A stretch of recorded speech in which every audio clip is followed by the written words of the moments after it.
नमस्कार, जय हिंद, वंदे मातरम। दोस्तों, सीटेट एग्जाम जुलाई 2024 पेपर 2 सोशल साइंस के लिए ऐसे क्वेश्चन लेकर आ चुका हूं जो कि वर्ष 2011 से लेकर 2024 तक जितने भी सीटेट की एग्जाम में सोशल साइंस यानी कि एसएसटी के क्वेश्चन पूछे गए हैं, उन सभी क्वेश्चन को यहां पर आपको करवाऊंगा। आइए इस महत्वपूर्ण क्लास को शुरू करते हैं। पहला क्वेश्चन यहाँ पर दिया गया है कि जनसंख्या घनत्व से अभिप्राय है किसी क्षेत्र विशेष में रहने वाले लोगों की संख्या, एक निश्चित अवधि के दौरान लोगों की संख्या, भूपृष्ठ पर लोगों के फैलने का स्वरूप, पृथ्वी के पृष्ठ के एक इकाई क्षेत्र में रहने वाले लोगों की संख्या। राइट आंसर यहाँ पर हो जाएगा ऑप्शन नंबर डी। पृथ्वी के पृष्ठ पर एक इकाई क्षेत्र में रहने वाले लोगों की संख्या को क्या कहते हैं? जनसंख्या घनत्व कहते हैं। दूसरी परिभाषा यहां पर कह सकते हैं कि लोगों की संख्या तथा भूमि के क्षेत्रफल के अनुपात को भी जनसंख्या घनत्व के नाम से जानते हैं। चलिए अगले क्वेश्चन की यहां पर बात करते हैं। क्वेश्चन नंबर 2 कहता है कि निम्नलिखित मदों में से कौन सी मद कैलिको के नाम से जानी गई जिसे पुर्तगाली भारत से यूरोप ले गए थे? मसाले, फुटकर माल, सूती कपड़े, मलमल। यहां पर राइट आंसर हो जाएगा सूती कपड़े, यानी कि जो सूती वस्त्र थे उनको किस नाम से जाना गया? कैलिको के नाम से सूती वस्त्र यानी कि कपड़ों को जाना गया, जिसे पुर्तगाली भारत से यूरोप को ले गए थे। कहां ले गए थे? अपने इंडिया से यूरोप में ले गए थे कैलिको। कैलिको मतलब कि सूती कपड़े यानी कि सूती वस्त्र को। चलिए अगले क्वेश्चन की यहां पर बात करते हैं। क्वेश्चन नंबर 3 कहता है कि निम्नलिखित व्यक्तियों में से किसकी कविताओं और विचारों को पंचवाड़ी और बीजक में संरक्षित किया गया है? यानी कि आपको उस व्यक्ति का नाम बताना है जिसकी कविताएं या रचनाएं कौन कौन सी हैं? पंचवाड़ी है और बीजक है। किनकी रचनाएं हैं? राइट उत्तर यहां पर होगा कबीरदास। जो कबीर हैं उनकी रचनाएं कौन कौन सी हैं? आपकी पंचवाड़ी हो गई, बीजक हो गई, साखी, सवद, रमैनी, उन्हीं के ये पार्ट हैं दोनों। ठीक है, तो यहाँ पर राइट आंसर कबीर हो जाएगा। कबीर दास की ही ये रचनाएं यानी कि उन्हीं की ये कविताएं हैं और उन्हीं के ये विचार हैं। अब बात करते हैं अगले क्वेश्चन की। अगला क्वेश्चन यहाँ पर आ चुका है। क्वेश्चन नंबर 4 कहता है कि लोकतंत्र में चुनाव के संबंध में निम्नलिखित 2 कथनों पर विचार कीजिए। यहाँ पर लोकतंत्र चुनाव के संबंध में 2 कथन दिए गए हैं। इन दोनों कथन को समझकर आपको उत्तर देना है। चलिए आपको यहाँ पर बताते हैं। प्रतिनिधित्व लोकतंत्र में लोग अपने प्रतिनिधियों को चुनकर अप्रत्यक्ष रूप से भाग लेते हैं और वे प्रतिनिधि पूरे देश के लिए कानून और नियम बनाते हैं। यहाँ पर क्या कहा गया है? अपने प्रतिनिधियों को चुनकर अप्रत्यक्ष रूप से भाग लेते हैं। अप्रत्यक्ष रूप से भाग नहीं लेते हैं, जबकि कैसे लेते हैं? प्रत्यक्ष रूप से भाग लेते हैं। और वे जो प्रतिनिधि होते हैं वे पूरे देश के लिए कानून और नियम बनाते हैं। तब आपका यहाँ पर राइट आंसर होता। यहाँ पर अप्रत्यक्ष की बात की गई। किसकी बात की गई? अप्रत्यक्ष की बात की गई है। गलत हो जाएगा यहाँ पर ऑप्शन यानी कि कथन ए यहाँ पर गलत हो जाएगा। सरकारें नियमित चुनाव के द्वारा बदली जा सकती हैं, सही विकल्प को चुनिए। यानी कि नियमित चुनाव के तहत सरकार जो है वो बदली जा सकती है। बिल्कुल सही यहाँ पर कहा गया है। यानी कि यहाँ पर आपका ऑप्शन यानी कि जो कथन बी है, कथन बी यहाँ पर केवल और सही है। कथन बी किसमें है? कथन बी है आपका ऑप्शन नंबर 3 वाले में। ए गलत बी सही, ए गलत बी सही, इसका राइट आंसर यहाँ पर हो जाएगा। चलिए अगले क्वेश्चन की यहाँ पर बात करते हैं। निम्नलिखित में से कौन सा युग्म मुगल चारबाग का एक स्थल नहीं है? यहाँ पर मुगल चारबाग का एक स्थल नहीं है, बल्कि इनमें से 3 आपके मुगल चारबाग के स्थल हैं, एक स्थल नहीं है। नहीं वाले को आपको यहाँ पर बताना है, वही यहाँ पर राइट उत्तर होगा। हुमायूं का मकबरा, कुब्बत उल इस्लाम मस्जिद, शालीमार बाग, लाल महर बारी। यहाँ पर कौन सा नहीं है? ऑप्शन यहाँ पर 2 नहीं है। कुब्बत उल इस्लाम जो मस्जिद है ये एक मस्जिद है, ना कि मुगल चारबाग है। और जबकि हुमायूं का मकबरा जो कि दिल्ली में है, कहाँ पर है? दिल्ली में है, ये चारबाग के अंतर्गत आता है। शालीमार का बाग ये कहाँ पर है, ये है श्रीनगर में। कहाँ पर है, ये श्रीनगर में एक बगीचा यानी कि उद्यान है, यानी कि 4 बाग, वही बाग बगीचा उद्यान होता है। ठीक है, तो ये श्रीनगर में स्थित है शालीमार बाग। और लाल महल बारी, ये बारी में स्थित है। बारी कहाँ पर है, ये है राजस्थान में। ठीक है, राजस्थान में लाल महल बारी, जो कि लाल महल है ये लाल बलुआ पत्थर से निर्मित है। किसने इसको बनवाया था, शाहजहां ने इसको बनवाया था। ठीक है, शाहजहां ने इसको बनवाया था, इतना आप यहाँ पर याद रखेंगे। राइट उत्तर कौन सा हुआ आपका, ऑप्शन यहाँ पर 2 हुआ, जो कि मुगल 4 बाग आपका यहाँ पर नहीं है, बल्कि 3 यहाँ पर आपके हैं। चलिए अगले क्वेश्चन की यहाँ पर बात करते हैं। क्वेश्चन नंबर 6 कहता है कि भारत में पंचायती राज प्रणाली के संबंध में निम्नलिखित में से कौन सा कथन सही है। जिला परिषद पंचायती राज प्रणाली का द्वितीय स्तर है। जिला परिषद जो होता है ये दूसरा नहीं पहला ही स्तर होता है। आपके 3 स्तर होते हैं मुख्य तौर पर पंचायती राज प्रणाली में। ठीक है, और ग्राम सभा के सचिव का चुनाव उनके सदस्यों द्वारा किया जाता है। नहीं, जो ग्राम पंचायत का जो सचिव होता है, सेक्रेटरी होता है, उसका जो चुनाव किया जाता है वो सरकार के द्वारा, यानी कि राज्य सरकार उसको चुनती है, उसको एक एग्जाम देना पड़ता है, तब वो बनता है सचिव। ठीक है, तो ये भी गलत हो जाएगा, ऑप्शन ए गलत है। बी यानी कि दूसरा भी गलत है। ग्राम पंचायत की अवधि 4 वर्ष नहीं होती है, कितनी होती है, 5 वर्ष होती है, गलत होगा। संवैधानिक दिशा निर्देशों के अंतर्गत देश के प्रत्येक राज्य में पंचायतों के संबंध में अपने कानून होते हैं। बिल्कुल अपने अपने कानून होते हैं। जैसे मैं बात करूं बंगाल की, ठीक है, तो वहां पर जो स्तर हैं जो पंचायती राज प्रणाली के, वहां पर 3 है, और अन्य राज्यों में मुख्यतः 3 है, और यहाँ पर बंगाल में कितने, 4 हैं। इतना आप यहाँ पर याद रखेंगे। ठीक है, राइट उत्तर यहाँ पर हुआ आपका ऑप्शन नंबर 4। चलिए अगले क्वेश्चन की यहाँ पर बात करते हैं। क्वेश्चन नंबर 7, गढ़कटंगा के गोंड राज्य के संबंध में निम्नलिखित कथनों में से कौन सा कथन सही है। यह एक समृद्ध राज्य था। इसने जंगली हाथियों को पकड़कर और उनके दूसरे राज्यों में निर्यात और करके धन कमाया। यह कमजोर बुंदेलों और मराठों के खिलाफ अधिक शक्तिशाली बना। 1565 में मुगल सेनाओं ने गढ़कटंगा पर हमला किया और उन्हें रानी दुर्गावती द्वारा हार का मुंह देखना पड़ा। यह राज्य केवल नगरों में बना था, यह नगरों से बना था। यहाँ पर उत्तर जो है बिल्कुल सही जो है गढ़कटंगा के गोंड राज्य के संबंध में वो है यहाँ पर ऑप्शन 1। यह एक समृद्ध राज्य था। इसने जंगली हाथियों को पकड़कर और उनको दूसरे राज्यों में निर्यात यानी कि भेजकर इन्होंने धन कमाया था। राइट उत्तर यहाँ पर ऑप्शन नंबर 1 है इसका। अब बात कर लेते हैं क्वेश्चन नंबर 8 की। क्वेश्चन 8 यहाँ पर कहता है कि एलोरा की गुफा 15 का भित्ति चित्र जिसमें विष्णु को नरसिंह अर्थात पुरुष सिंह के रूप में दिखाया गया है, वह किस काल की कृति है। यानी कि यहाँ से पूछा गया है कि एलोरा की गुफा का भित्ति चित्र जो कि किस काल की कृति है, जिसमें विष्णु को नरसिंह के रूप यानी कि पुरुष सिंह के रूप में दिखाया गया है, वो जो कृति है वो है राष्ट्रकूट काल की। कब की है, राष्ट्रकूट काल की कृति है। अगर आप इस चैनल पर नए हैं तो चैनल को अभी सब्सक्राइब कर लें, ठीक है, और वीडियो को लाइक नहीं किया है वीडियो को लाइक भी कर दें और कमेंट करना मत भूलिएगा इस वीडियो में। चलिए अगले क्वेश्चन की बात करते हैं। यहाँ पर क्वेश्चन नंबर 9 कहता है कि निम्नलिखित में से वस्तु विनिमय पद्धति, कैसी पद्धति, वस्तु विनिमय पद्धति की सही विशेषता कौन सी है। वस्तु विनिमय पद्धति की, यह वस्तुओं के लेन देन को आसान बनाती है। यह वह व्यापार है जिसमें वस्तुओं की अदला बदली में धन का प्रयोग किया जाता है। यह खर्चीली और मध्य साध्य प्रक्रिया है। यह धन का उपयोग किए बिना वस्तुओं की अदला बदली का व्यापार है। यहाँ पर आपसे क्या पूछा गया है, वस्तु विनिमय पद्धति। वस्तु विनिमय पद्धति के दौरान धन का प्रयोग नहीं होता था, इसलिए यहाँ पर कौन सा राइट है, यह वस्तुओं के लेन देन को आसान, बिल्कुल गलत होगा। यह व्यापार जिसमें वस्तुओं की अदला बदली में धन का प्रयोग नहीं किया जाता है, ठीक है। तो यहाँ पर राइट आंसर ऑप्शन नंबर 4 इसका है। कौन सा 4 है, यह धन के बिना वस्तुओं की अदला बदली का व्यापार था जिसको वस्तु विनिमय पद्धति के नाम से जाना जाता है।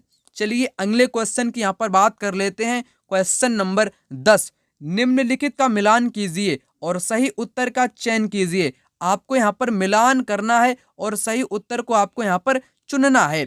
चलिए आपको यहाँ पर मिलान करके बताता हूँ। सबसे पहले बात करते हैं वायुमंडल, एक मतलब कि एक तरफ वायुमंडल की परतें हैं और दूसरी तरफ उनकी विशेषताएं यहाँ पर दी गई हैं। चलिए क्षोभ मंडल का सबसे पहले मिलान कर लेते हैं। क्षोभ मंडल में क्या होता है, मौसम की जितनी भी घटनाएं होती हैं, आंधी, तूफान, बारिश, ओला, सब कुछ क्षोभ मंडल में ही होता है। इसका मिलान होगा ऑप्शन जो 4 है उसके साथ यहाँ पर हो जाएगा। समताप मंडल में क्या होता है, समताप मंडल में ओजोन गैस पाई जाती है, इसी कारण इसको ओजोन लेयर यानी कि ओजोन परत के नाम से भी जानते हैं। और जो समताप मंडल होता है ये हवाई जहाज उड़ाने के लिए आदर्श माना जाता है। समताप मंडल हवाई जहाज उड़ाने के लिए आदर्श माना जाता है क्योंकि इसमें किसी भी प्रकार की कोई मौसम संबंधित घटनाएं नहीं होती हैं। ठीक है, अब बात करते हैं मध्य मंडल की। मध्य मंडल में उल्का पिंड जल जाता है। अंतरिक्ष से प्रवेश करने वाला उल्का पिंड इस परत में आने पर जल जाता है मध्य मंडल में। अब यहाँ पर है बाह्य वायुमंडल, इसको आयन मंडल के नाम से जानते हैं। इसी में रेडियो की जो तरंगे होती है वो संचरित यानी कि संचरण करने में सहायता प्रदान करती हैं। आयन मंडल के नाम से जानते हैं बाह्य वायुमंडल। और लास्ट वाली एक परत होती है बहिर्मंडल। ठीक है, उसमें क्या होता है, उसमें तमाम जो गैसें होती हैं वो उसमें तैरती रहती हैं तरल अवस्था में।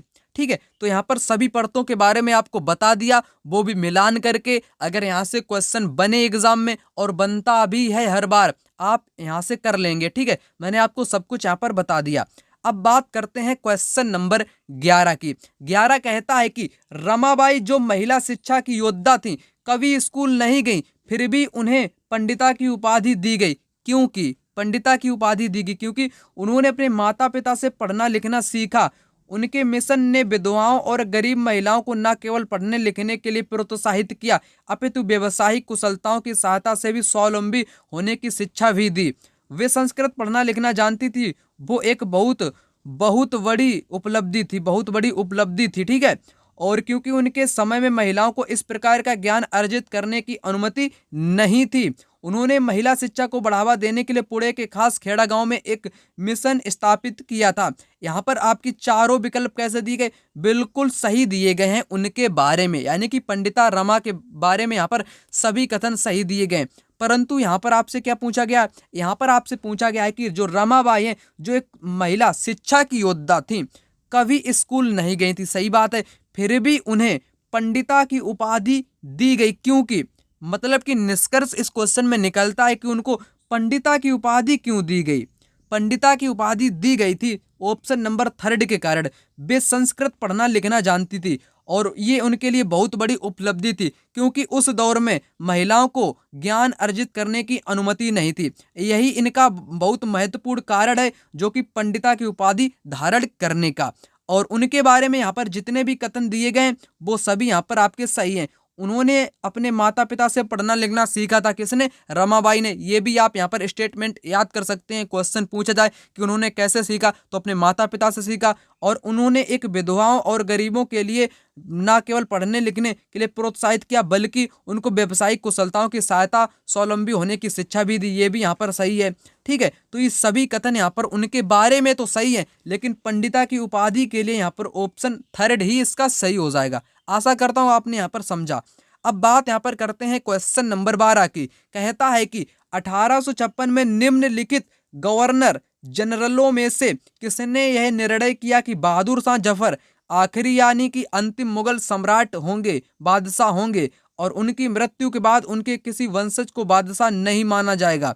ये कहा था लॉर्ड कैनिंग ने। किसने, लॉर्ड कैनिंग ने ये कथन कहा था। परीक्षा में कई बार प्रश्न पूछा जा चुका है, इसलिए महत्वपूर्ण है। अब यहाँ पर बात करते हैं क्वेश्चन नंबर 13 की। कहता है कि लद्दाख में पाया जाने वाला यूरेनियम एक उदाहरण है। लद्दाख में पाए जाने वाला जो यूरेनियम है वो किसका उदाहरण है, वास्तविक है, निक्षेप है, संभाव्य है, भंडार है। तो यहाँ पर राइट आंसर है संभाव्य। कैसा संसाधन है, संभाव्य संसाधन, जिसकी मात्रा निश्चित ना हो, ठीक है, जिनकी संभावनाएं हो, वही आपका होता संभाव्य संसाधन। और भंडारण वाले संसाधन जिनका भंडारण हो, जिनकी मात्रा पहले से ही तय हो, उनके मतलब कि पहले से ही भंडार हो संसाधन के, उन्हें भंडार संसाधन कहते हैं। वास्तविक वाले संसाधन जिनकी मात्रा निश्चित हो, संसाधन निश्चित हो, उनके क्षेत्र निश्चित हो, वो आपकी वास्तविक संसाधन होते हैं। ठीक है, निक्षेप संसाधन जो निक्षेपों में पाए जाते हैं वो निक्षेप संसाधन होते हैं। राइट उत्तर यहाँ पर आपका है ऑप्शन नंबर 3 वाला, संभाव्य संसाधन। लद्दाख में पाए जाने वाला यूरेनियम किसका उदाहरण है? संभाव्य संसाधन का उदाहरण है। चलिए अगले क्वेश्चन की बात करते हैं। यहाँ पर क्वेश्चन नंबर 14 कहता है कि संसार में प्रचलित रोपड़ कृषि की सही विशेषता का चयन कीजिए निम्नलिखित में से। ठीक है, तो यहाँ पर आपको किसके बारे में कहा गया है? रोपड़ कृषि। रोपड़ कृषि को बागाती कृषि के नाम से भी जानते हैं। बागाती कृषि, बागाती कृषि के नाम से किसको जानते हैं? रोपड़ कृषि को जानते हैं। रोपड़ कृषि के अंतर्गत कौन कौन सी फसलें उगाई जाती हैं? आपकी चाय हो गई, चाय, कॉफी, कोका, ठीक है, एक कोकोआ होता है, अनानास, ठीक है, अनानास आपका हो गया। ठीक है, ये सभी रोपड़ कृषि के अंतर्गत आती हैं। अब यहाँ पर इसको समझते हैं। रोपड़ कृषि की विशेषता यहाँ पर आपकी 1 होगी और 3 यहाँ पर नहीं दी गई हैं। यह कृषि मध्य अक्षांशों और आंतरिक अर्ध शुष्क प्रदेशों में की जाती है। गलत यहाँ पर नहीं की जाती है। इस प्रकार की कृषि में भूमि का गहन उपयोग के लिए कृषक अपने पूरे परिवार के साथ लगा रहता है। जिसमें कृषक अपने पूरे परिवार के साथ लगा रहता है गहन कृषि करने के लिए, और उसको गहन निर्वाह कृषि के नाम से जानते हैं। किस नाम से? गहन निर्वाह कृषि के नाम से जानते हैं। यहाँ पर ये नहीं होगा। ठीक है, इसमें प्रति एकड़ उपज कम होती है, ये भी इसका विशेषता नहीं है। तो कौन सी विशेषता है? ऑप्शन यहाँ पर 4 इसकी विशेषता है। यह वाणिज्यिक प्रकार की कृषि है, यानी कि यह व्यापारिक कृषि इसको कह सकते हो, एक तरीके से वाणिज्यिक कृषि है जो विस्तृत क्षेत्रों पर की जाती है। कैसे? विस्तृत क्षेत्रों पर की जाती है। संसाधनों का इसमें अधिक उपभोग किया जाता है, बड़े बड़े मशीनों का इसमें प्रयोग किया जाता है और विस्तृत क्षेत्र का इसमें प्रयोग किया जाता है। ठीक है, ऑप्शन यहाँ पर 4 इसका राइट आंसर होगा। अब बात करते हैं यहाँ पर क्वेश्चन नंबर 15 की। कहता है कि कारखाना विषय को पढ़ाने के लिए सबसे उपयोगी विधि, सबसे उपयोगी विधि कारखाना विषय को पढ़ाने के लिए क्या होगी? किसी विशेषज्ञ को निमंत्रित करना, एक कहानी सुनाना, किसी औद्योगिक कारखाने की यात्रा आयोजित करना, एक डॉक्यूमेंट्री फिल्म दिखाना। राइट आंसर यहाँ पर कौन सा होगा? किसी औद्योगिक कारखाने की यात्रा आयोजित कराने से यहाँ पर आपका राइट उत्तर हो जाएगा, जो कि कारखाना के विषय में बच्चे इसको अधिक गहनता से समझने का प्रयास करेंगे। किसके तहत? औद्योगिक कारखाने की यात्रा के तहत। यहाँ पर राइट आंसर होगा। अगला क्वेश्चन यहाँ पर आ चुका है, क्वेश्चन नंबर 16 कहता है कि ऋग्वेद के विषय में, किसके विषय में? ऋग्वेद के विषय में निम्नलिखित 3 कथनों पर विचार कीजिए और सही उत्तर का चयन कीजिए। यह 3500 वर्ष पूर्व में लिखा गया था। ऋग्वेद क्या 3500 वर्ष पूर्व में लिखा गया था? इसकी रचना प्राकृत में की गई थी। इसमें 1000 से अधिक प्रार्थनाएं हैं। चलिए आपको यहाँ पर बताते हैं। इसकी जो रचना की गई थी ये 3500 वर्ष पूर्व में ही की गई थी। बिल्कुल कैसा दिया गया है? राइट दिया गया है, परंतु लगभग में है। कैसा है ये लगभग में है, एक्यूरेट नहीं है, यानी कि बिल्कुल सही यहाँ पर तिथि नहीं दी गई है। ठीक है, तो इस कारण यहाँ पर गलत होगा। 3500 वर्ष पूर्व कैसे हो जाएगा? ठीक है, तो इसको यहाँ पर समझ लेते हैं। ऋग्वेद की जो समय सीमा है वो कब से कब तक है? 1500 से 1000 ईसा पूर्व है। ठीक है, वर्तमान में 2000 वर्ष ऐड कर लीजिएगा 1500 में। ठीक है, तो इसमें करते हैं ऐड, कितना हुआ आपका? 3500 ईसा पूर्व, यानी कि 3500 वर्ष यहाँ पर हो जाएंगे। यहाँ पर सही दिया गया है, लेकिन ये जो जानकारी है ये एकदम सही सटीक नहीं है, परंतु कैसी है? लगभग में है, इसीलिए यहाँ पर इसको गलत माना गया है। इसकी रचना प्राकृत में की गई थी, प्राकृत में नहीं की गई थी। किसमें की गई थी? संस्कृत में। किसमें? संस्कृत में ऋग्वेद की रचना की गई थी। इसमें 1000 से अधिक प्रार्थनाएं हैं। राइट यहाँ पर कहा गया है। अब यहाँ पर कौन सा सही हुआ आपका? ए गलत है, बी गलत है, केवल और केवल यहाँ पर सी सही है। ऑप्शन 4 इसका राइट आंसर होगा। सी सही है, ए और बी गलत है। आशा करता हूं आपने यहाँ पर अच्छे तरीके से इस क्वेश्चन को समझ लिया होगा। अब बात कर लेते हैं अगले क्वेश्चन की। देखेंगे यहाँ पर अगला क्वेश्चन, पटवारियों लेखपालों के कार्य की देखभाल निम्नलिखित में से कौन करता है? जो पटवारी होते हैं, जिनको लेखपाल के नाम से भी जाना जाता है, उनके जो कार्य होते हैं, उनके कार्यों की देखभाल कौन करता है? तहसीलदार। ग्राम पंचायत का सरपंच, जिलाधीश, संबंधित क्षेत्र के पुलिस स्टेशन का एक SHO। राइट आंसर है यहाँ पर ऑप्शन नंबर 1, तहसीलदार। तहसीलदार उसकी देखरेख करता है। अगला क्वेश्चन यहाँ पर आ चुका है, क्वेश्चन नंबर 18 कहता है कि निम्नलिखित परिमंडलों में से किसमें मानव सहित जीवित जीव पाए जाते हैं जो बहुसंख्या में भूतापन के कारण प्रभावित होते हैं? यहाँ पर राइट उत्तर कौन सा होगा? जलमंडल। क्या जलमंडल में मानव पाए जाते हैं? बिल्कुल नहीं पाए जाते हैं। जीव मंडल, स्थल मंडल और वायुमंडल। यहाँ पर इसका राइट आंसर होगा जीव मंडल, जिसको अंग्रेजी में बायोस्फीयर के नाम से जाना जाता है।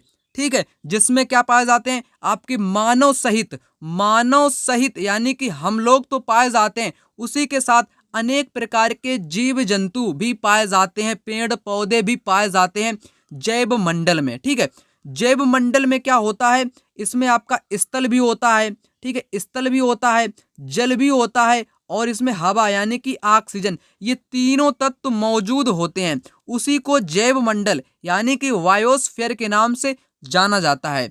ठीक है, तो मनुष्य जो है वो स्थल पे रहता है, उसको पीने के लिए जल की आवश्यकता है, जल भी होगा, और सांस लेने के लिए उसको हवा की जरूरत पड़ेगी, वो भी यहाँ पर उपस्थित होती है। जैसे हम लोग जिस परिवेश में वर्तमान में आप इस वक्त जो वीडियो देख रहे हैं, कहीं पर भी बैठकर, ठीक है, तो वही आपका क्या है? चारों तरफ जो आपका पर्यावरण है चारों तरफ का, वही आपका एक जैव मंडल यानी कि बायोस्फीयर है। आपके लिए सभी चीजें वहां पर उपलब्ध हैं, स्थल है, जल है, हवा है। ठीक है, आपने यहाँ पर समझ लिया होगा। राइट आंसर यहाँ पर है ऑप्शन नंबर 2।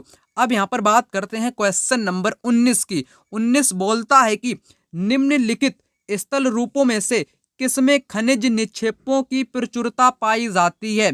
खनिज निक्षेप कहाँ पर सबसे ज्यादा पाए जाते हैं? मैदान में पाए जाते हैं, घाटी में पाए जाते हैं, पर्वत में या पठार में? राइट आंसर यहाँ पर कौन सा होगा? सभी लोग कहेंगे कि मैदान में पाए जाते हैं, मैदान में नहीं पाए जाते हैं, गलत हो जाएगा। यहाँ पर पाए जाते हैं पठार में। सर्वाधिक जो खनिज निक्षेप पाए जाते हैं वो आमतौर पर कहाँ पर पाए जाते हैं? वो पाए जाते हैं पठारों पर। ठीक है, मैदान में क्या होता है? यहाँ पर घनी जो आबादी होती है, घनी आबादी यहाँ पर निवास करती है, उसी के साथ ये आबादी जो है ये यहाँ पर कृषि करती है। ठीक है, इसीलिए यहाँ पर खनन जैसी विधियां नहीं की जाती हैं। ठीक है, तो यहाँ पर राइट आंसर आपका होगा ऑप्शन नंबर 1, पठार। ऑप्शन जो 4 है वो है पठार, यहाँ पर ही खनिज पाए जाते हैं। अब यहाँ पर बात करते हैं क्वेश्चन नंबर 20 की। ऋतु प्रवास से अभिप्राय है नए चरागाहों की खोज में अपने पशुधन के साथ लोगों की ऋतुवत गतिशीलता, वन्य प्राणियों की ऋतुवत गतिशीलता, फसल कटाई की अवधि के दौरान श्रम शक्ति का नगर से गांव की ओर प्रोसन, लोगों की अपनी जीविका के लिए ऋतुवत गतिशीलता। यहाँ पर इसका राइट आंसर है ऑप्शन नंबर 1, नए चरागाहों की खोज में अपने पशुओं के साथ लोगों का एक जगह से दूसरे जगह पर जाना, वो भी ऋतुओं के अनुसार, उसको कहते हैं ऋतु प्रवास। क्या कहते हैं? उसको कहते हैं ऋतु प्रवास। ऑप्शन 1 यहाँ पर बिल्कुल इसका राइट उत्तर हो जाएगा। अब यहाँ पर बात करते हैं क्वेश्चन नंबर 21 की। 21 कहता है कि निम्नलिखित क्षेत्रों में से किसमें चिनूक स्थानीय पवन चलती है? Chinook, prairie, savanna, pampas, velds. Right answer यहाँ पर कौन सा है? चिनूक स्थानीय पवन कहां पर ये आपकी चलती है? क्वेश्चन नंबर 22 की। सुनहरी जरी निम्नलिखित में से किसकी एक किस्म है? सुनहरी जरी, सूती वस्त्र, नायलॉन, जूट, सिल्क। यहाँ पर राइट आंसर आपका होगा कौन सा होगा? राइट आंसर बिल्कुल यहाँ पर हो जाएगा जूट। जूट की किस्म है सुनहरी जरी। कौन सी? सुनहरी जरी जूट की एक किस्म है। चलिए अगले क्वेश्चन की बात करते हैं। यहाँ पर उद्योग के निम्नलिखित प्रकारों में से टोकरी बुनाई किसका एक उदाहरण है? टोकरी बुनाई किसका उदाहरण है? ये लघु है या संयुक्त क्षेत्र का है, वृहद आकार का है या सहकारी क्षेत्र का है? टोकरी बुनना, चटाई बनाना, ठीक है, मिट्टी के घड़े निर्मित करना, ऐसी जो प्राथमिक गतिविधियां हैं ये आपकी किस में आती हैं? ये आती हैं लघु आकार यानी कि छोटे काय में आती हैं, ये छोटे वाले में आती हैं। ठीक है, तो ये छोटे क्षेत्र के अंतर्गत आती हैं। अब यहाँ पर बात करते हैं क्वेश्चन नंबर 25 की। तानाशाही के संदर्भ में निम्नलिखित कथनों में से कौन सा एक गलत है? गलत कथन की पहचान करनी है तानाशाही के संदर्भ में। तानाशाही में तानाशाह द्वारा लिए गए निर्णयों पर लोग प्रश्न नहीं कर सकते हैं। बिल्कुल सही कहा गया। तानाशाही तो तानाशाही होता है, उस पर लोग किसी भी प्रकार का कोई प्रश्न नहीं उठा सकते हैं। अंतिम निर्णय लेने की शक्ति तानाशाह में निहित होती है, यानी कि तानाशाह के पास होती है। सही कहा गया है। तानाशाह द्वारा लिए गए निर्णयों पर बादशाह को स्पष्टीकरण, बादशाह नहीं यहाँ पर तानाशाह, ठीक है, तानाशाह द्वारा लिए गए निर्णयों पर तानाशाह को स्पष्टीकरण देने के लिए आवश्यकता नहीं होती है। सही है। तानाशाह द्वारा लिए गए निर्णयों पर लोग प्रश्न उठा सकते हैं, प्रश्न नहीं उठा सकते हैं। गलत हो जाएगा यहाँ पर, ऑप्शन 4 इसका गलत हो जाएगा, जो कि यहाँ पर बिल्कुल इसका राइट आंसर यहाँ पर हो जाएगा ऑप्शन नंबर 4। अब यहाँ पर बात करते हैं क्वेश्चन नंबर 26 की। 26 कहता है कि हिंदू उत्तराधिकारी संशोधन अधिनियम 2005 मृतक पिता की संपत्ति में समान अधिकार प्रदान करता है। कौन सा अधिकार है यहाँ पर? 2005 का जो अधिकार है, अगर किसी के पिता की क्या हो जाती है, डेथ हो जाती है, तो उसकी जो संपत्ति है, उसकी संपत्ति पर किसका अधिकार होगा? ठीक है, पुत्र पुत्री, ठीक है, पुत्रों तथा भाई भाइयों को। ये गलत होगा यहाँ पर, ठीक है। उसमें किसका किसका अधिकार होगा मैं आपको यहाँ पर बता देता हूँ। पत्नी का अधिकार होगा, ठीक है, उसके पुत्र का अधिकार होगा और पुत्री का अधिकार होगा, ठीक है। पत्नी पुत्र पुत्री का इसमें अधिकार होगा। यहाँ पर कौन सा? पत्नी पुत्र पुत्रों और पुत्रियों, पत्नी पुत्र, ठीक है। यहाँ पर आपका जो ऑप्शन 1 है वो यहाँ पर राइट आंसर दिया गया है। ऑप्शन 1 यहाँ पर इसका राइट आंसर दिया गया है। अब यहाँ पर बात करते हैं क्वेश्चन नंबर 27 की। 27 कहता है कि भारतीय राष्ट्र का राज्य वर्णन करने के लिए विविधता में एकता मुहावरा इन राष्ट्रीय नेताओं ने से किसने दिया था? विविधता में एकता पंडित जवाहरलाल नेहरू ने दिया था। राइट आंसर यहाँ पर ऑप्शन इसका 2 होगा। अब यहाँ पर बात करते हैं क्वेश्चन नंबर 28 की। सुल्ताना का स्वप्न नामक कहानी की लेखिका इनमें से कौन सी थी? मुमताज अली, रास सुंदरी देवी, पंडिता रमाबाई, रुकैया सखावत हुसैन। यहाँ पर इसका राइट आंसर क्या होगा? यहाँ पर ऑप्शन नंबर 4 इसका हो जाएगा। रुकैया सखावत हुसैन ने ही कौन सी कहानी लिखी है? सुल्ताना का स्वप्न कहानी।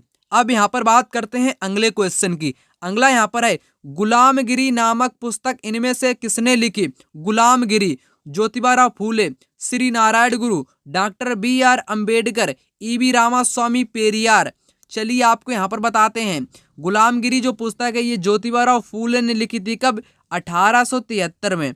1873 में गुलामगिरी पुस्तक लिखी थी, ठीक है। अब यहाँ पर बात कर लेते हैं अगले क्वेश्चन की। अगला यहाँ पर कहता है कि सरकार के कार्यपालिका अंग से अभिप्राय है। किससे? कार्यपालिका से क्या अभिप्राय है? लोगों का समूह जो कानूनों को लागू करने और शासन चलाने के लिए उत्तरदायी है। उच्चतम न्यायालय तथा उच्च न्यायालयों के न्यायाधीश कुछ भी नहीं यहाँ पर होगा।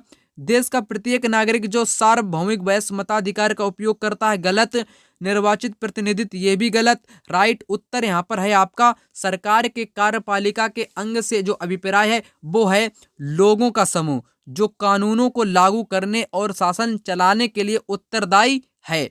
चलिए अगले क्वेश्चन की बात कर लेते हैं। क्वेश्चन नंबर 31 कहता है कि कोयला एक उदाहरण है। कोयला किसका उदाहरण है? आग्नेय शैल का है, अवसादी शैल का है, रूपांतरित शैल का है, या उपर्युक्त में से कोई नहीं है। चलिए आपको यहाँ पर बताते हैं। जो कोयला होता है, कोयला आपके उदाहरण में आता है अवसादी शैल में। अवसादी को परतदार शैल या चट्टान के नाम से भी जानते हैं, क्योंकि इसमें परतों का निर्माण कैसे होता है? जब हजारों करोड़ वर्ष पहले हमारी जो पृथ्वी है इस पर उथल पुथल हुआ था, ठीक है, और दाब और ताप के कारण जो जीव जंतु थे वो उसी में दब गए थे, ठीक है, जो कि वर्तमान में उनको जीवाश्म के नाम से भी जानते हैं, जिसके तहत खनिज तेल हो गया, पेट्रोल हो गया, डीजल हो गया, तमाम प्रकार की चीजें उन्हीं के अवशेषों से निर्मित हैं, इसीलिए उनको जीवाश्मी ईंधन के नाम से जानते हैं। राइट आंसर मैंने आपको बताया अवसादी सेल, जिसको परतदार सेल के नाम से भी जानते हैं। जो कि कोयला कैसा है, कोयला आपका जीवाश्म होता है, यानी कि जीवाश्मी ईंधन है। कोयला हो गया, पेट्रोल हो गया, डीजल हो गया, ये सभी कैसे हैं, ये आपके जीवाश्मी ईंधन होते हैं। तो राइट उत्तर कौन सा हुआ, अवसादी सेल हुआ, क्योंकि अवसादी सेल में ही क्या पाए जाते हैं, जीवाश्म पाए जाते हैं। कहां पर पाए जाते हैं जीवाश्म, अवसादी सेल में जीवाश्म पाए जाते हैं। अवसादी सेल में जीवाश्म पाए जाने के कारण ही इसको परतदार कहते हैं। ठीक है, अब बात करते हैं अगले क्वेश्चन की। क्वेश्चन नंबर 32, भारत के किस क्षेत्र को छोटा तिब्बत कहा गया है? अरुणाचल प्रदेश, सिक्किम, हिमाचल प्रदेश, लद्दाख। किसको कहा गया है, लद्दाख को कहा गया है। छोटा तिब्बत किसको कहा गया है, लद्दाख को कहा गया है। अगला क्वेश्चन यहां पर आ चुका है, पृथ्वी की विभिन्न परतों को क्रम में आंतरिक से बाहरीतम परत तक पहचानिए। यानी कि अंदर से आपको बाहर तक जाना है। ठीक है, जो पृथ्वी होती है, क्या होती है, जो आपकी पृथ्वी होती है, पृथ्वी की कितनी परतें होती हैं, पृथ्वी की 3 परतें होती हैं। सबसे जो ऊपरी परत होती है उसको परपटी बोलते हैं। क्या बोलते हैं, उसको बोलते हैं परपटी। परपटी के जो नीचे होती है, इसके नीचे कौन सी होती है, इसके नीचे होती है मेंटल। कौन सी होती है, मेंटल होती है। और उसके बाद में कौन सी होती है, उसके बाद में क्रोड होती है। क्रोड 2 पार्ट में विभाजित होती है, आंतरिक क्रोड और बाहरी क्रोड। आंतरिक क्रोड और बाहरी क्रोड। आंतरिक क्रोड पहले आएगा या बाहरी क्रोड पहले आएगा, सही बात होगी कौन सी, आंतरिक क्रोड आएगा, फिर उसके बाद में बाहरी क्रोड आएगा, फिर मेंटल, फिर आपकी परपटी आ जाएगी। अब करते हैं क्वेश्चन को सोल्व। सबसे पहले आंतरिक क्रोड आएगा, फिर आपकी बाहरी क्रोड आएगी, फिर आपका मेंटल आएगा, फिर आपकी परपटी आएगी। ऑप्शन डी यहाँ पर इसका राइट उत्तर यहाँ पर दिया गया है, जो कि अंदर से बाहर का यहाँ पर क्रम दिया गया है। अब बात करते हैं अगले क्वेश्चन की। क्वेश्चन नंबर 34, निम्नलिखित में से कौन सा एक पृथ्वी का परिमंडल नहीं है? कौन सा नहीं है, वायुमंडल, ओजोन मंडल, जैव मंडल, स्थल मंडल। कौन सा नहीं है इसमें, ओजोन मंडल नहीं है। ओजोन मंडल किसका भाग है, यानी कि ये तो वायुमंडल का ही तो भाग है। ठीक है, ये आपका कोई मंडल नहीं होता है। वायुमंडल में आपकी जो 5 परतें पाई जाती हैं। ठीक है, जैव मंडल जिसमें जीवन होता है, मनुष्य रहते हैं, जीव जंतु सब कुछ होता है, स्थल भी होता है, जल भी होता है, ऑक्सीजन भी होती है। ठीक है, तो यहाँ पर आपने समझ लिया होगा राइट उत्तर कौन सा होगा आपका, यहाँ पर होगा ओजोन मंडल। कोई भी मंडल नहीं होता है, जबकि ये वायुमंडल का ही एक भाग है, उसकी ही एक परत है। इसलिए ऑप्शन बी यहाँ पर राइट आंसर हो जाएगा। चलिए अगले क्वेश्चन की बात करते हैं। क्वेश्चन नंबर 35, निम्नलिखित में से मानचित्रों का कौन सा एक घटक नहीं है? कौन सा नहीं है, आकार, दिशा, प्रतीक, दूरी। दूरी, दिशा और प्रतीक। दूरी, दिशा, प्रतीक, ये 3 जो घटक हैं, ये जो 3 घटक हैं, ये किसके हैं, ये मानचित्र के घटक हैं। किसके हैं, ये मानचित्र के घटक होते हैं, जबकि आकार मानचित्र का घटक नहीं होता है। राइट उत्तर ऑप्शन ए यहाँ पर इसका हो जाएगा। ठीक है, और जो मानचित्र होते हैं ये 3 प्रकार के होते हैं। कितने प्रकार के होते हैं, 3 प्रकार के होते हैं। पहला आपका कौन सा होता है, भौतिक मानचित्र होता है। दूसरा कौन सा होता है, राजनैतिक मानचित्र होता है। तीसरा कौन सा होता है, थीमेटिक मानचित्र होता है। कौन सा, थीमेटिक मानचित्र होता है। अब भौतिक मानचित्र में क्या होता है, संसार के जो मानचित्र होते हैं जिसमें पर्वत, पठार हो गए, ठीक है, मतलब कि झील हो गए, झरने हो गए, ये ऐसी चीजें जो कि प्राथमिक यानी कि भौतिक के अंतर्गत आती हैं, भौतिक उच्चावच के अंतर्गत आती हैं, जिसमें आपके क्या हो गए, महाद्वीप हो गए, महासागर हो गए, सभी ये भौतिक में दर्शाए जाते हैं। और राजनीतिक में विश्व के, जैसे कि किसी देश को दर्शाना है, ठीक है, चाइना को, जापान को, तो उसके लिए राज्य को दर्शाना है, नगर को दर्शाना है, गांव को दर्शाना है, गली, ठीक है, तो ये आपके राजनीतिक में आते हैं। और थीमेटिक में क्या होता है, वर्षा को दर्शाना है, पेड़ पौधों को दर्शाना है, किसी की इमारत को दर्शाना है, ठीक है, किसी बिल्डिंग को दर्शाना है, किसी पार्क को दर्शाना है। ठीक है, तो ये आपके थीमेटिक में आ जाते हैं। मैंने आपको यहाँ पर सब कुछ बता दिया। ठीक है, तो उत्तर आपका यहाँ पर कौन सा हुआ, आकार, जो कि घटक नहीं है। किसका घटक नहीं है, मानचित्र का घटक नहीं है।